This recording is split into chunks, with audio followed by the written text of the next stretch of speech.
Hello students, 16 questions हमने complete कर लिए थे। अब हम चलते हैं क्वेश्चन नंबर 17 की तरफ। And question number 17 is, this is again very important question. Question number 17 is, let capital N be a non zero normed linear space. आपको एक non zero normed linear space दे रखा है।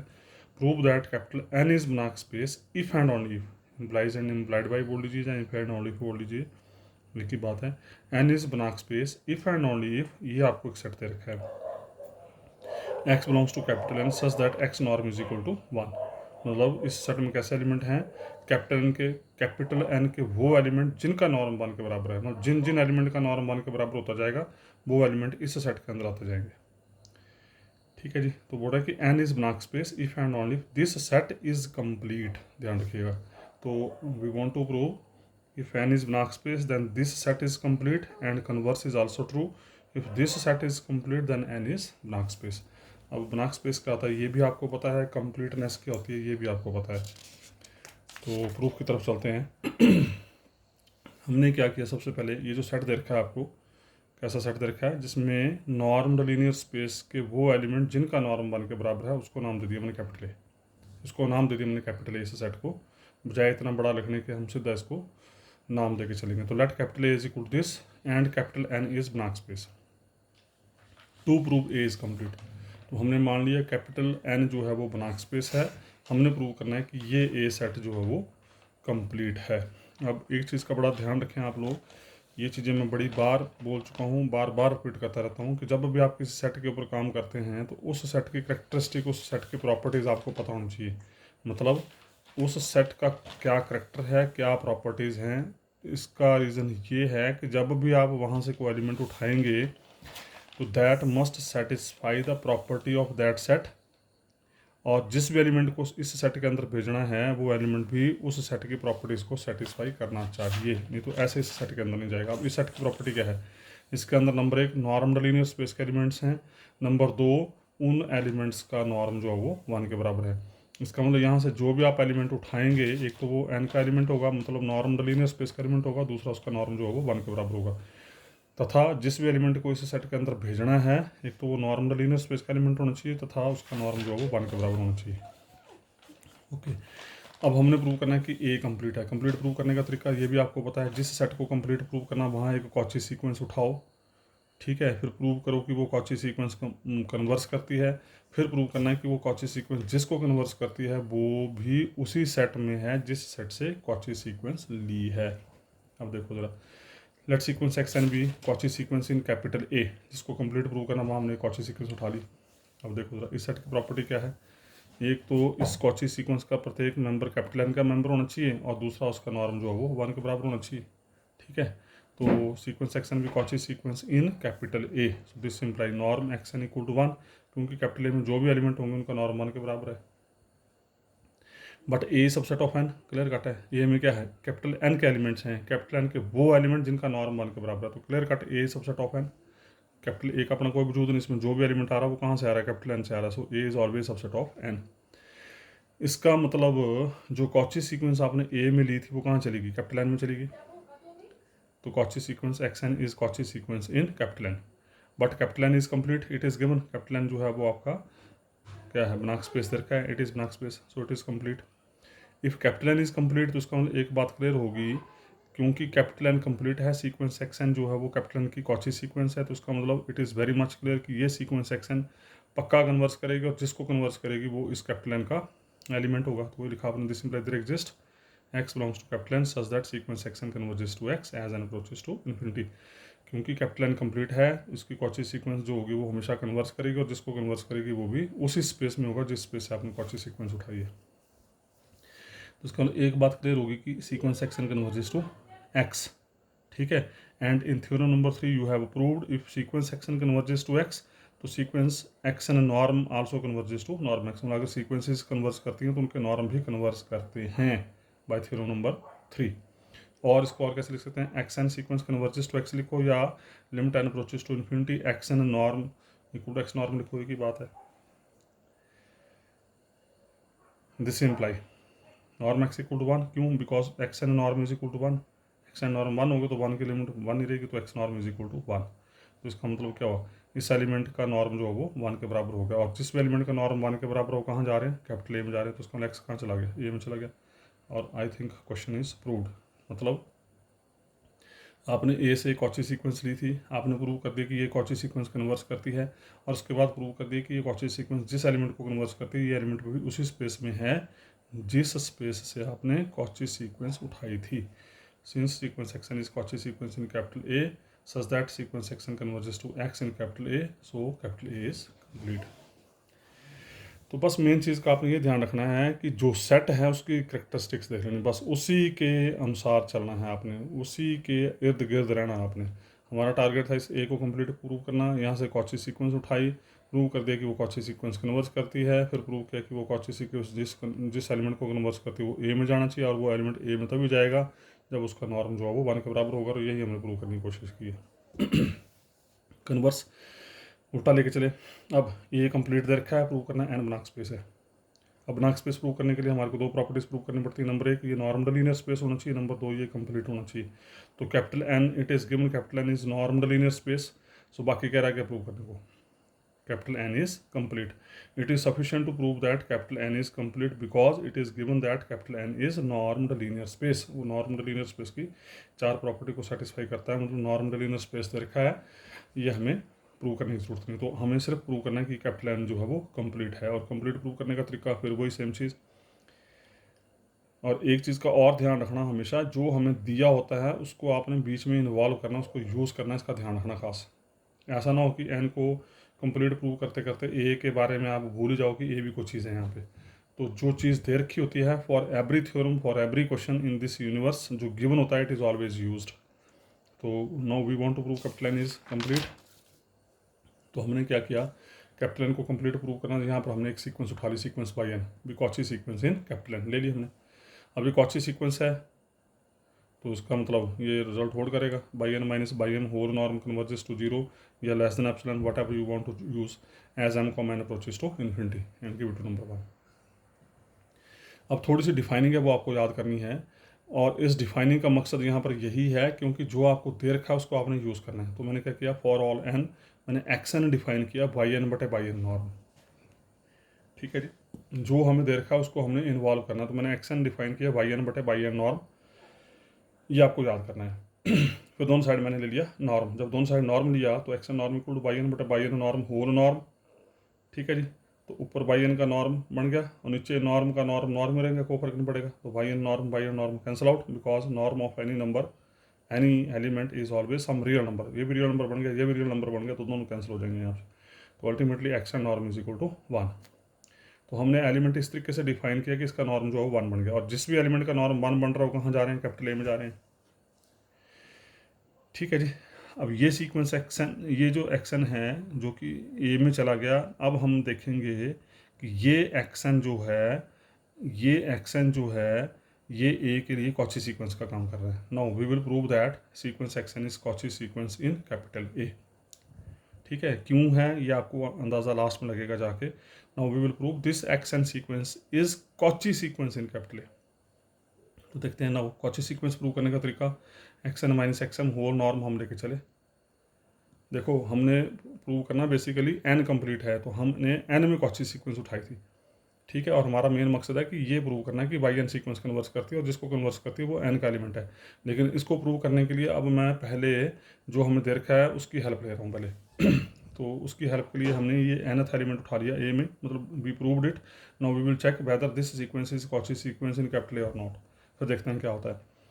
लेके चले x N minus x m को we can write x m minus x n by defining x n क्या है, बाई एन बटे बाई एन नॉर्म। तो एक्स एम क्या हो जाएगा, बाई एम बटे बाई एम नॉर्म, आगे बाई एम बटे y M norm minus y n बटे y n norm whole norm.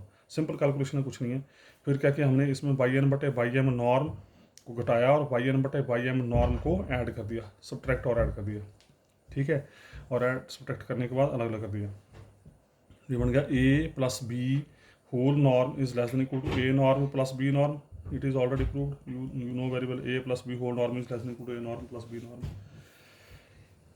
उसके बाद फिर दोबारा से बाई एम बटे y M norm minus y n बटे y M norm plus by n बटे बाई एम नॉर्म, वो स्टेप रिपीट कर दिया है एज इट इज़, ऊपर वाला स्टेप रिपीट कर दिया ये।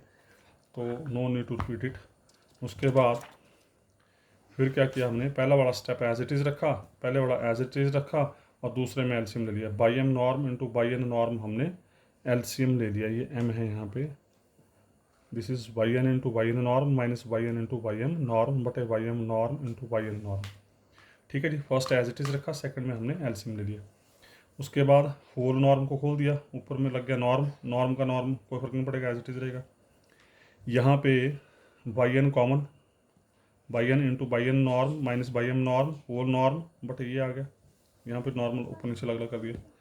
उसके बाद 1/y(n) y m norm, y m minus y n, कोई दिक्कत नहीं है, इनको अलग अलग कर दिया हमने, प्लस यहाँ पे a into b whole norm equal to a norm into b norm, तो बाई एन नॉर्म ये आ गया यहाँ पे, y n norm minus by M norm, norm का नॉर्म ये आ गया।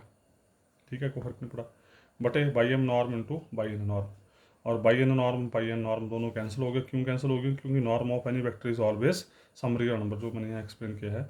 It is treated as alpha means this is some scalar, this is some real number, so cancel out. तो वी लेफ्ट विद, अब ध्यान से देखें ज़रा, ये कैंसिल हो गया, तो इन दोनों में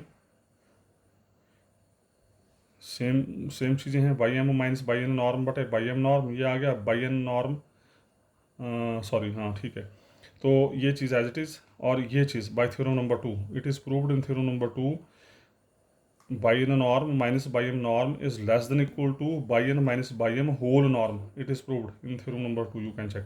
वहाँ प्रूव किया था आपने, x N minus x m norm is greater than equal to x norm minus x n norm minus x m norm. ठीक है, तो थ्योरम नंबर 2 को यूज़ कर लिया, और थ्योरम नंबर 2 यूज़ करने के बाद बहुत आसान, तो बन गया 2 time y m minus y n norm बटे बाई एम नॉर्म, और उसके बाद as m comma n approaches to infinity, number one से it is given y m minus y n norm converges to zero, this thing converges to zero by number 1। तो ultimately भी proved, left side में क्या लेके चले थे, x N minus x m norm, और prove कर दिया it converges to zero as m comma n approaches to infinity. And what is that, what this result says, this result says sequence xn is Cauchy sequence in capital A।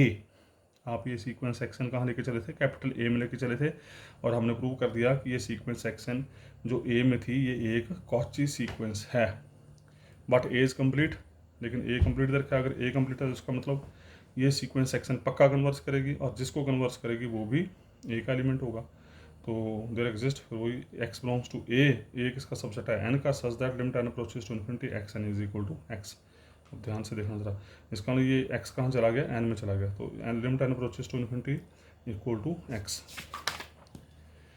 और x n की value क्या थी, limit n approaches to infinity x n की value थी y n बटे y n norm is equal to x, where x belongs to capital N, क्योंकि x A में गया, ए एन का सबसेट है, तो एक्स एन में चला गया, ध्यान रखना एक्स एन में चला गया। अब हम अपने मुद्दे पे पहुंचने वाले हैं, इसको मैंने यहीं स्टॉप कर दिया। उसके बाद again y m norm minus y n norm whole mod is always less than equal to y m minus y n norm by theorem number 2। Theorem number 2 का रिजल्ट है ये, y m norm minus y n norm whole mod is less than equal to this, और ये Cauchy sequence होती है number 1 से, you know converges to zero. ठीक है, उसका मतलब mod of a minus b converges to zero, इसका मतलब क्या हो, ये बन गया ना, y M norm minus y n norm whole mod converges to, modulus कहाँ होता है, रियल लाइन के ऊपर होता है, इसका मतलब बाई एन नॉर्म जो है it is a Cauchy sequence in real line by this definition, y n norm बोल लो बाई एम नॉर्म बोल लो एक ही बात है, is Cauchy sequence in capital R. क्यों capital R, because it is modulus, but capital R is complete, लेकिन capital R complete होता है, इट इज़ प्रूव्ड ऑलरेडी, तो उसका मतलब अगर कैपिटल आर कम्प्लीट है तो ये सीक्वेंस जिसको कन्वर्स करेगी वो नंबर 1 ये सीक्वेंस कन्वर्स करेगी, और जिसको कन्वर्स करेगी वो भी आर का एलिमेंट होगा। तो हमने ले लिया y n norm sequence converges to alpha where alpha belongs to capital R, तो ultimately we proved limit of y n norm equal to alpha. अब इस बाई एन नॉर्म की लिमिट को उठाओ और यहाँ रख दो, यहाँ क्या बन जाएगा, limit n approaches to infinity y n बटे अल्फा इक्वल टू एक्स, तो limit n approaches to infinity y n equal to alpha x. अब ध्यान से देखना जरा, अल्फा किसका एलिमेंट है, फील्ड का, अल्फा एक्स एन में क्यों गया, देखो जरा, alpha x y alpha x goes to N, because N is normed linear space, because N is normed linear space. ठीक है, एक्स किसका एलिमेंट है, एन का एलिमेंट है, अल्फा किसका एलिमेंट है, कोई स्केलर है। और नॉर्मल लीनियर स्पेस की आपको अगर याद हो तो मैंने बेसिक्स में आपको बताया था, this is very important property, this is so called closed under scalar multiplication. Linear इसकी नॉर्मल लीनियर स्पेस बोल लो या वेक्टर स्पेस बोल लो, इसकी ये प्रॉपर्टी है closed under scalar multiplication, because this is linear space, because this is linear space and x is element of n, alpha is element of r mean scalar, तो इन दोनों की multiplication that goes to capital N, because n is linear space and it is always closed in, it is always closed under scalar multiplication, so that's why this alpha x goes to n. तो ultimately भी proved, क्या लिया था हमने ली थी sequence Y N, कहाँ N में एक सीक्वेंस ली थी कॉची सीक्वेंस वाई एन, हमने कॉची सीक्वेंस ली थी एन में, हमने प्रूव कर दिया कि ये सीक्वेंस जो है वो कन्वर्स करती है अल्फा एक्स को, फिर उसके बाद हमने प्रूव कर दिया कि ये अल्फा एक्स जो वो कैपिटल एन का एलिमेंट है, तो उसके अंदर कैपिटल एन जो वो कंप्लीट हो गया, और यही हमने प्रूव करना था। उसका नेक्स्ट थ्योरम है theorem number 18, it is again very important theorem, इसकी स्टेटमेंट ही काफ़ी लंबी चौड़ी है और स्टेटमेंट को ध्यान से अंडरस्टैंड करना आपने। लेट बनाक space be the direct sum of the linear सब स्पेस एम एंड एन। अब डायरेक्ट सम क्या होता है ये आपको पता होना चाहिए, हालांकि अलजेब्रा में भी आपने स्टडी किया होगा, रियल एनालिसिस में आपने देखा होगा। क्या बोल रहा है, एक आपको बनाक स्पेस दे रखा है बी, और ये बनाक स्पेस जो है, ये बनाक स्पेस जो है वो दो लीनियर सब स्पेसिस के डायरेक्ट सम में है। डायरेक्ट सम ऐसे लिखते हैं, प्लस और ये साइड, इस बनाक स्पेस को आपने दो लीनियर सब स्पेसिस के डायरेक्ट सम में लिखा है। और डायरेक्ट सम का मतलब क्या होता है, नंबर 1 बी का कोई भी एलिमेंट m और n की जमा में लिखा जाएगा, और नंबर 2 m और n में कॉमन कुछ नहीं होगा, मतलब इनकी इंटरसेक्शन जो है वो एम्प्टी होगी। If z equal to x plus y, ये दे रखा है इसने, अब z किसका एलिमेंट है, b का, x किसका एलिमेंट है, m का, y किसका एलिमेंट है, n का। बोलता है कि b के एलिमेंट को अगर m और n के एलिमेंट की जमा में लिख सकें, if z equal to x plus Y, it is the definition of direct sum. If z equal to x plus y is the unique expression of vector z in capital B as the sum of vectors x and y in capital M and capital N।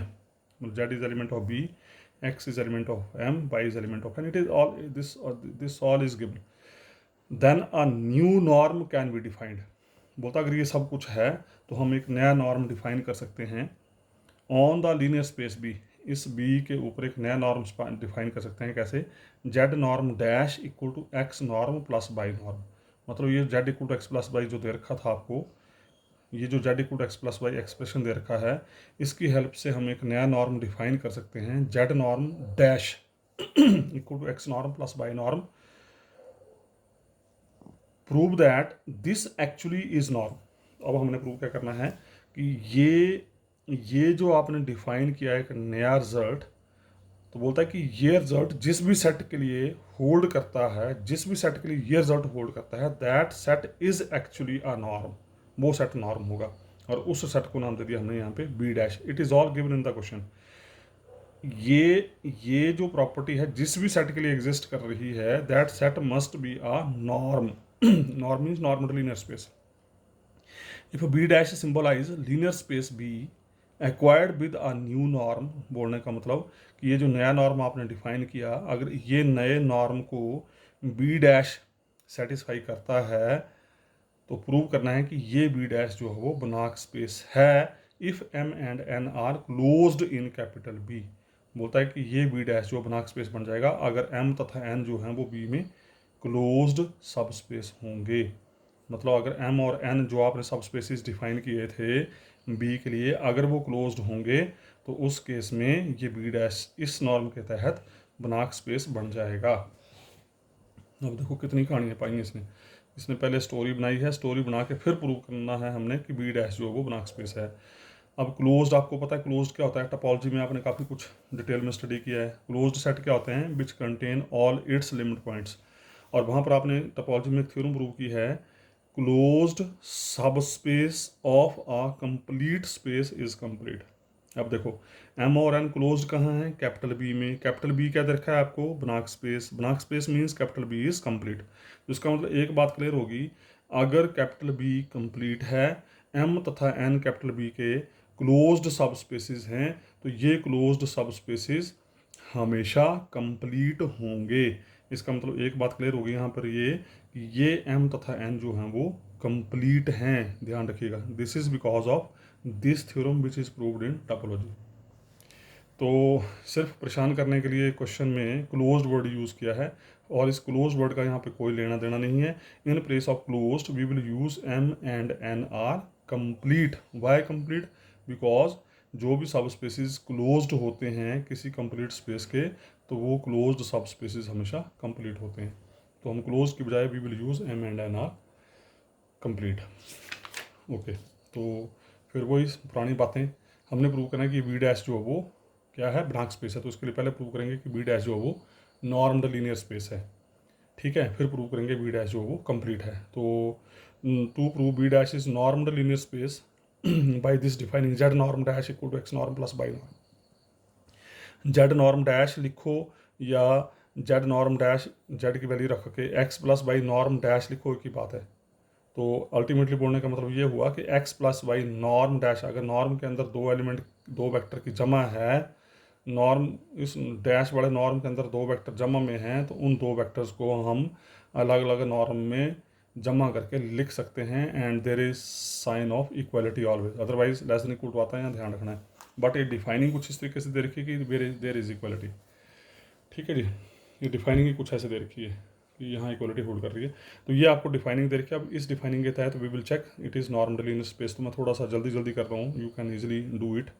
पहली property, norm z whole dash, clear cut it is given x norm plus y norm, norm of any vector is always positive, so this is greater than equal to zero. First property is okay. Second property, if z norm dash equal to zero, तो क्या होना चाहिए, Z zero होना चाहिए। देखते हैं आता कि नहीं आता है। इसका मतलब x norm plus y norm equal zero, Z norm dash की डिफाइनिंग, ये भी पॉजिटिव और दो पॉजिटिव का सम जीरो के बराबर। इसका मतलब individually vectors are equal to zero, और अगर एक्स नॉर्म जीरो है, it is only possible if vector is itself equal to zero. तो एक्स भी जीरो हो गया, बाई भी जीरो हो गया। एक्स भी जीरो, बाई भी जीरो, तो दोनों का सम भी जीरो हो गया, और सम किसके बराबर है, जेड के बराबर है, जेड जीरो हो गया। तो इसका जेड नॉर्म डैश जीरो लेके चले, तो वो कर दिया जेड इक्वल टू जीरो। उसी तरीके से थर्ड प्रॉपर्टी में चलने के लिए मैंने पहले दो वेक्टर डिफाइन किए, z one equal to x one plus y one, z two equal to x two plus y two belongs to B dash. B dash में दो वेक्टर उठाए, और इन दो वेक्टर के तहत एक्स वन एक्स टू चले गए कहाँ, एम में, बाई वन बाई टू कहाँ चले गए, एन में, अकॉर्डिंग टू डिफाइनिंग। अब हम z one plus z two whole norm dash लेके चले, तो क्या आना चाहिए, less than equal to z one norm dash plus z two norm dash आना चाहिए। देखते हैं आता कि नहीं आता।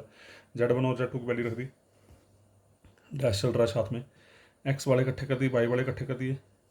उसका फिर प्रॉपर्टी लगाई, x plus y norm dash, अभी लिखा ऊपर x plus y norm dash, अगर जमा में वेक्टर नजर आए तो उसको हम ब्रेक करके अलग अलग लिख सकते हैं। तो यहाँ क्या बन जाएगा, इक्वल टू का साइन आएगा यहाँ पे, x plus y norm dash equal to, यहाँ इक्वल टू का साइन आएगा by defining, equal to x plus y norm dash equal to x norm plus y norm. उसके बाद नेक्स्ट फिर डिफाइनिंग से x one plus x two norm, x one plus x two norm, x one plus x two, ये एक step खाली है बीच में, x one plus x two norm, यहाँ आएगा लेस देन इक्वल टू, यहाँ आएगा less than equal to x one norm plus x two norm, and on the same lines y one plus y two norm is less than equal to y one norm plus y two norm.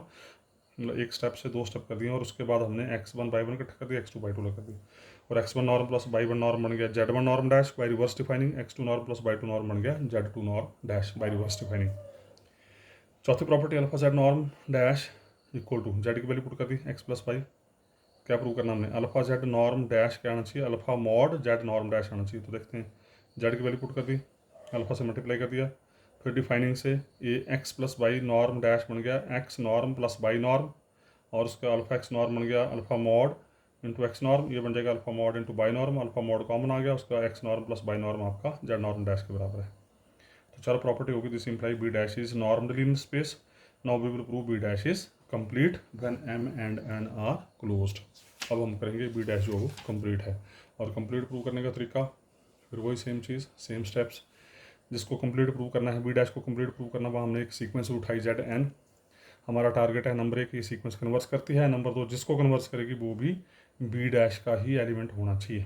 तो देखते हैं ज़रा, now sequence Z N is Cauchy sequence in B dash, तो by defining क्या बन जाएगा, Z N minus Z M norm dash is less than epsilon, for all m comma n greater than equal to n0 n0 depends upon epsilon Cauchy sequence की definition. उसके बाद Zn बन गया xn plus by N by defining Zm बन गया xn plus by N whole norm less than epsilon dash, साथ में xn comma xm m का एलिमेंट बन गया, by m comma by n का एलिमेंट बन गया बाई डिफाइनिंग। ठीक है, उसके बाद x इकट्ठा कर दिया, बाई इकट्ठा कर दिया, तो बन गया a plus B norm dash, और a plus B norm dash is converted to a norm plus b norm by defining is less than epsilon. Now this is positive और दो पॉजिटिव का सम एप्सिलॉन से छोटा, इसका मतलब individually this is also less than epsilon and this is also less than epsilon. ये आपने सोचना खुद, मैं रिपीट कर देता हूँ, this is positive, epsilon is always positive, and दो पॉजिटिव क्वांटिटीज का sum less than epsilon means this quantity is individually less than epsilon, this quantity is individually less than epsilon. By taking example you can check it.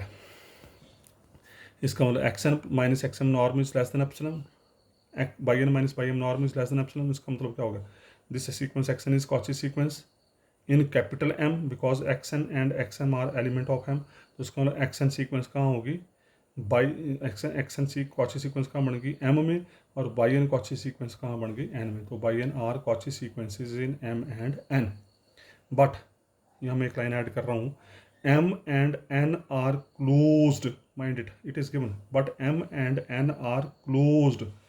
Closed का मतलब फिर वही theorem by theorem of topology, अगर M N closed हैं and we know very well closed subspaces complete होते हैं, अगर ये क्लोज सब स्पेसिस किसी कंप्लीट स्पेस के सबसेट हैं तो ये दोनों कंप्लीट होते हैं। तो this imply both M and N are complete by theorem of topology. तो इसका मतलब ये जो क्लोज्ड थे ये दोनों कंप्लीट हो गए, अगर ये दोनों कंप्लीट हो गए तो इसका मतलब इनकी कॉची सीक्वेंसेस पक्का कन्वर्स करेंगे, और जिसको कन्वर्स करेंगे वो भी इनके एलिमेंट होंगे। तो उसका sequence X N converges to x in capital M, क्योंकि capital M is complete, Y N converges to Y in capital N, कोई दिक्कत नहीं। अब बाई डिफाइनिंग लगाओ जरा कन्वर्जेंस की डेफिनेशन, अगर एक्स एन एक्स को कन्वर्स कर रही है तो x N minus X whole norm is less than epsilon by 2 for all N greater than equal to N one depends upon epsilon. उसी तरीके से बाई को कन्वर्स कर रही है तो by N minus Y norm less than epsilon by 2 for all N greater than equal to N two depends upon epsilon. Why we are taking N1 and N2 because this is and this ये दो आपके different sequences हैं, ये अपने तरीके से converse करिए, अपने तरीके से कन्वर्स करिए, तो उनके लिए हमने दो अलग अलग स्पेसिस ले लिए। ठीक है जी, और आपको पता है बचपन की बातें हैं सारी ये कि अगर डिफरेंट स्पेसिस लें तो उनको कॉमन प्लेट के ऊपर लाने के लिए हम हमेशा उनका मैक्सिमम लेते हैं। Now if z equal to x plus Y it is given and n0 ले लिया maximum of n1 n2, then for all n greater than equal to n0 हम Zn minus Z whole norm लेके चले। अब देखना जरा तमाशा, Zn minus Z whole norm लेके चले, क्यों लेके चले, क्योंकि हमने प्रूव करना है कि ये जो Zn सीक्वेंस आपने बी डैश में ली थी, हमने प्रूव करना है कि एक तो ये कन्वर्स करती है, दूसरा जिसको कन्वर्स करती है वो भी बी डैश का एलिमेंट है। तो हम यहाँ पे Zn minus Z whole norm dash लेके चल पड़े, यहाँ डैश भी है साथ में, होल डैश लेके चल पड़े। तो Zn की value xn minus y n, z की value x plus Y it is given, उसका x बड़े इकट्ठे कर दिए, y बड़े इकट्ठे कर दिए, उसका a plus B norm dash equal to by defining से xn minus X norm plus by N minus Y norm by defining. ठीक है जी, डिफाइनिंग से उसके बाद it is proved xn minus X norm is less than epsilon by 2, it is also less than epsilon by 2।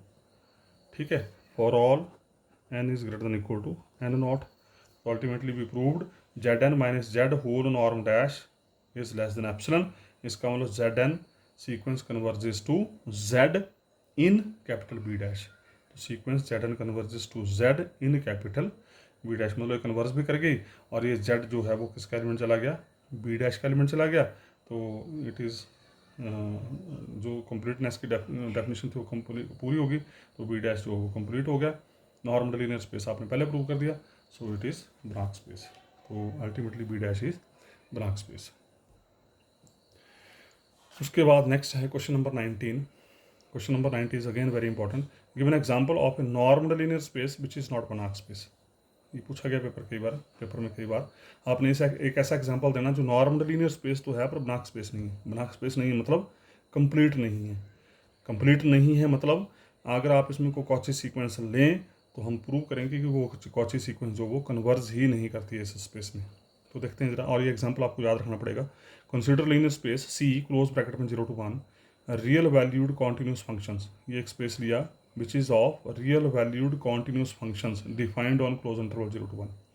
ये मैंने एक space define किया जिसके अंदर कैसे फंक्शंस हैं, रियल वैल्यूड कॉन्टिन्यूस फंक्शंस हैं with norm F norm equal to integration 0 to 1 F of T mod D T.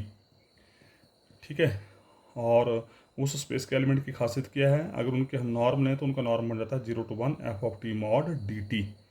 Now we will prove that this space is norm the linear space but not Banach space. अब हम prove करेंगे ये space जो है वो, ये जो real valued continuous functions का जो स्पेस है under this defining this is norm the linear space but not Banach space. Not Banach space means ये कंप्लीट नहीं है। तो देखते हैं ज़रा, तो पहले तो चेक करो नॉर्म द लीनियर स्पेस है, तो you can check easily. F norm लेके चले 0 to 1 F of T mod D T, mod is always positive greater than equal 0। दूसरी प्रॉपर्टी, अगर एफ नॉर्म 0 तो एफ 0 होना चाहिए। अब ये एक चीज़ का ध्यान रखना है यहाँ पे, एफ और F of T both are different things. F of T आपकी एक वैल्यू है, ध्यान रखना इसका। एफ ऑफ टी आपकी कोड डोमेन की इमेज है जो कि एक वैल्यू होगी, और एफ जो है वो एक फंक्शन है। दिस इज वेरी इंपॉर्टेंट है, both are different. F is a function but F of T is some value in codomain set. ठीक है, ये सेट का एलिमेंट है एक, ये फंक्शन है। तो 0 to 1 F of T mod D t equal 0। अब ये इंटीग्रल 0 तो इसका मॉडुलस 0 होगा, तभी 0 होगा, अदरवाइज तो इसकी इंटीग्रेशन 0 हो नहीं सकती। तो f of T mod D t equal 0। अब modulus 0 means function itself equal 0, f of t equal 0। Now this is very important है, f of t equal 0 this is only possible. आपको ध्यान रहना चाहिए क्योंकि you are the student of MSc class. किसी भी element की इमेज अंडर एफ ऑलवेज 0 तभी होगी जब आपका ये फंक्शन जो है वो 0 फंक्शन होगा। नहीं तो इट इज़ नॉट पॉसिबल कि every member of domain set, मतलब डोमेन सेट के हर एक एलिमेंट की इमेज अंडर एफ 0 हो जाए, ऐसे बिना मतलब के 0 हो जाए। It is not necessary. हाँ, अगर हर एक एलिमेंट की इमेज अंडर किसी फंक्शन के तहत अगर हर एक एलिमेंट की इमेज 0 के बराबर हो रही है तो this is only possible if and only if this F is 0 function, या फिर दिस एफ इज, नहीं वो बोलना गलत है, this F is 0 function, otherwise it is not possible. तो दिस एफ इज 0 फंक्शन, क्योंकि 0 फंक्शन ही एक ऐसा फंक्शन है जिसके तहत प्रत्येक एलिमेंट की इमेज जो है वो 0 हो जाती है। तो इन चीज़ों का ध्यान रखना है, this is a function, this is a value. Okay, f plus g norm 0 to 1 f plus g of t by defining mod D t, f plus g of t composition f of t plus g of t हो गया, उसका a plus b whole mod is equal to a mod plus b mod अलग अलग हो गया। उसके बाद by defining it becomes F norm and second becomes g norm, clear हो गया। उसका अल्फा एफ नॉर्म लेके चले, alpha f mod D t, यहाँ स्टेप खाली है कि यहाँ पर f of alpha f of t आना था, ये बेसिकली आना था integration 0 to 1 integration by defining integration 0 to 1 alpha f of T mod D t, ये आना था स्टेप यहाँ पे बेसिकली। फिर उसके बाद अलग अलग हो जाना था alpha f of T mod, फिर अल्फा मॉड बार हो गया इंटेक्शन 0 to F mod D T, और ये डिफाइनिंग जो है दिस बिकम्स एफ नॉर्म। तो alpha mod into F norm. तो नॉर्मल लीनियर स्पेस तो हो गया। अब हमने प्रूव करना है कि ये कंप्लीट नहीं है। तो उसके लिए मैंने क्या किया, ये एफ ऑफ एन जो सीक्वेंस थी, ये एफ ऑफ एन सीक्वेंस हमने ली। Now we want to prove it is not complete. तो नॉट कंप्लीट मीन्स हम यहाँ पर एक कॉची सीक्वेंस उठाएंगे, एक सीक्वेंस उठाएंगे जो कि कॉची सीक्वेंस तो है पर वो कन्वर्ज नहीं करती है। कॉची सीक्वेंस तो है पर कन्वर्ज नहीं करती है। तो मैंने क्या किया, पहले सीक्वेंस उठाई। कैसे उठाई, सीक्वेंस एफ एन इस तरीके से उठाई कि एफ एन टी, इसके डोमेन को मैंने ब्रेक कर दिया। इस 0 to 1 क्लोज इंटरवल 0 to 1 जो कि डोमेन सेट है इस एफ का, एफ एन का, इसको मैंने ब्रेक कर दिया 3 हिस्सों में। पहले लिया 0 to 1/2, ये देखो ये 0 to 1 इसका डोमेन है, तो पहले 0 to 1/2 तो फंक्शन की वैल्यू ले ली मैंने 1, फिर लिया मैंने 1/2 to 1/2 प्लस 1/n, 1/2 से लेकर 1/2 प्लस 1/n। इस केस में मैंने फंक्शन डिफाइन किया -nt प्लस n/2 प्लस 1। आपको याद करना पड़ेगा ये -nt प्लस n/2 प्लस 1। और लास्ट में लिया 0 इफ 1/2 प्लस 1/n टू 1। एक ब्रेक किया मैंने 0 to 1/2, दूसरा ब्रेक लिया मैंने 1/2 to 1/2 प्लस 1/n, और तीसरा ब्रेक लिया मैंने 1/2 to 1/2 प्लस 1/n टू 1। तो जब 0 to 1/2 तो फंक्शन की वैल्यू 1 ले ली, जब 1/2 to 1/2 प्लस 1/n तो फंक्शन की value -nt plus n/2 plus 1 ले ली, और जब 1/2 प्लस 1/n to 1 है तो फंक्शन की वैल्यू 0 ले ली। और n के ऊपर कंडीशन लगा दी, n is starting from 3 and always greater than 3, मतलब n की मिनिमम वैल्यू 3 है, ये ध्यान रखना खास। Now under this define first of all we will check this fn is Cauchy sequence. ये fn मैंने जो डिफाइन किया यहाँ पे फंक्शन, पहले चेक करना हमने ये कॉची सीक्वेंस है। देखते हैं कॉची सीक्वेंस का formula fm minus fn norm less than epsilon आना चाहिए या कन्वर्जेस टू 0 आना चाहिए, तो लेके चल पड़े हम। By defining 0 to 1 fm minus fn into T whole mod dt, by defining उसका कंपोजिशन लगाई तो fmt minus fnt mod dt। उसके बाद मैंने 0 to 1 इंटीग्रल को ब्रेक कर दिया। अब ये लोअर क्लासेस के कंसेप्ट हैं। 0 to 1 किसी भी इंटीग्रल को आप a to b इंटीग्रेशन को we can break a to c plus c to b बशर्ते c must lies between a and b। तो 0 और 1 के बीच में we can break 0 to 1/2 and 1/2 to 1। इस इंटीग्रल की लिमिट को ब्रेक कर दिया मैंने। तो 0 to 1/2 एफ एन की वैल्यू क्या है 1, चाहे आप n लो चाहे एफ एम लो, क्योंकि it is constant. F N भी 1 ही होगा, एफ एम भी 1 होगा, एफ एस भी 1 होगा एंड सो ऑन। तो एफ एम की वैल्यू 1, एफ एन की वैल्यू 1, तो 1 माइनस 1 क्या हो जाएगा 0। ये बात क्लियर होगी है, because F N T is equal to 1 whatever the value of N is hair.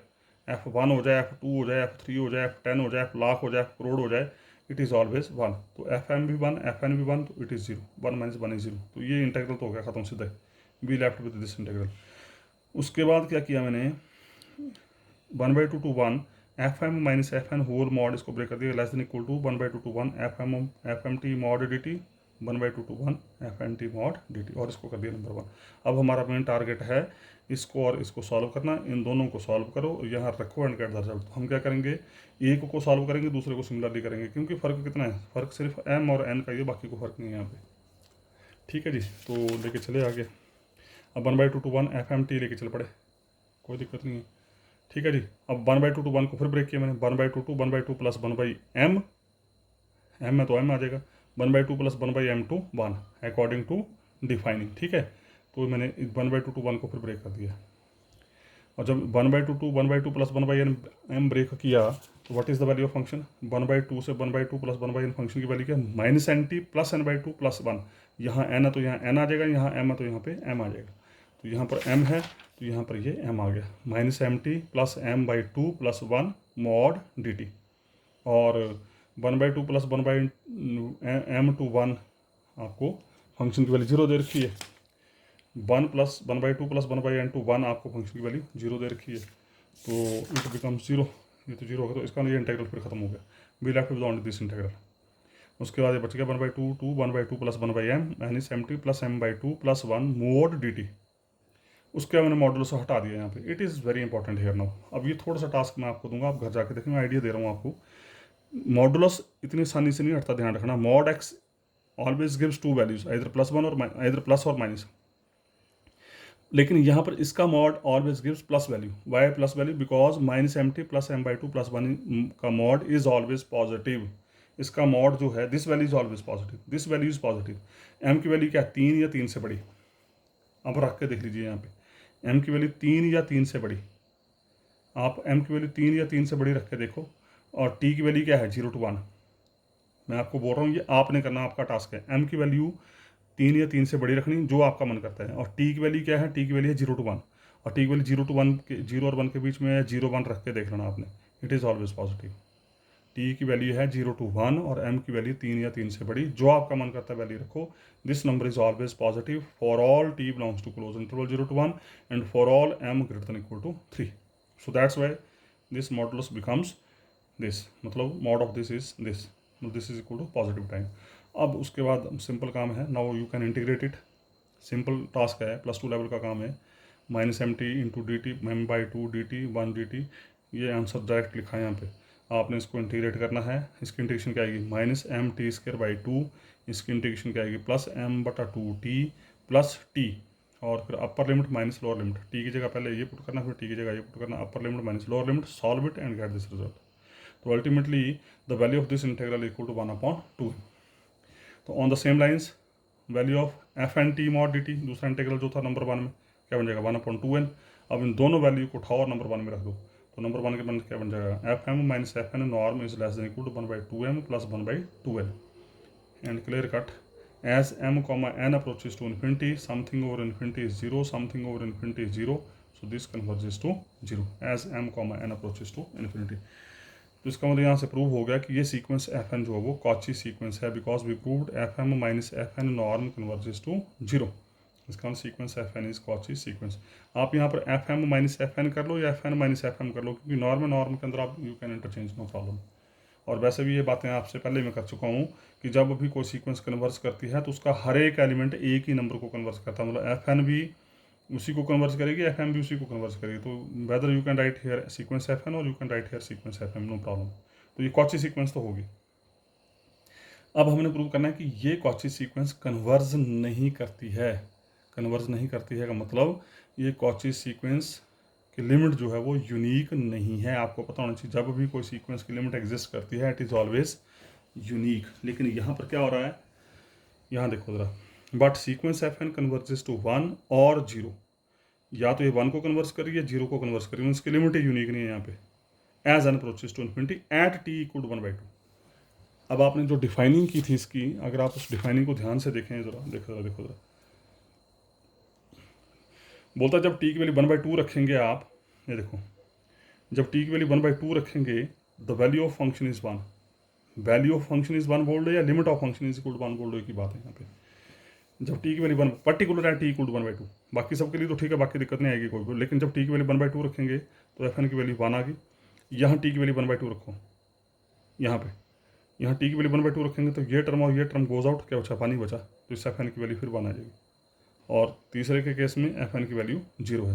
तो इसका मतलब इस एफ एन की वैल्यू 2 आ रही है, पहली और दूसरी से 1 आ रही है और इससे 0 आ रही है. तो इसका limit of this function is either 1 और 0. इट इज़ नॉट यूनिक, ठीक है. But we know very well limit of function if exist it is always unique. तो क्योंकि इसकी लिमिट यूनिक नहीं है, इसका मतलब ये कन्वर्स नहीं कर रही है. अगर ये कन्वर्स नहीं कर रही है तो इसका मतलब ये स्पेस कंप्लीट नहीं है. कॉची सीक्वेंस तो बन गई लेकिन it is not convergent, so it is not complete. और यही हमने प्रूव करना था. So it is not Banach space. कि नॉर्मल लीनियर स्पेस तो है लेकिन ये बनाक स्पेस नहीं है. So this is all about for this question which is very important here. और इसको मैं यहीं स्टॉप कर रहा हूँ. नेक्स्ट क्वेश्चन देखेंगे हम नेक्स्ट वीडियो में. Thank you very much.